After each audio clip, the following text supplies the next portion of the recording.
name is Lakshmi Prasanna. I am going to explain human body parts.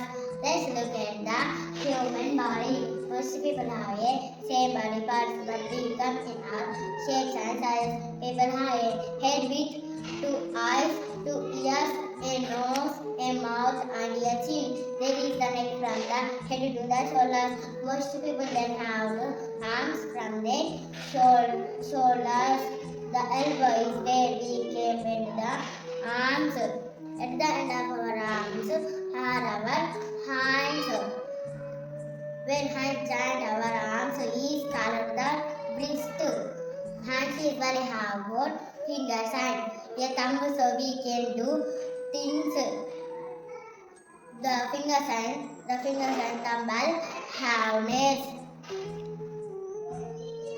The top part of our body is called the chest at the front, and the other side is the back. Further down are the hips.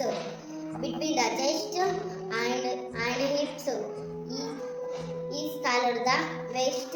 Most people have two legs. Where the legs bend are the knees. At the end of the legs are the ankles. Then the feet.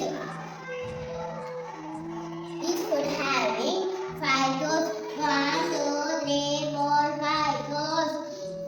Every toe has nails. These are the outside body parts. Bye bye. Thank you.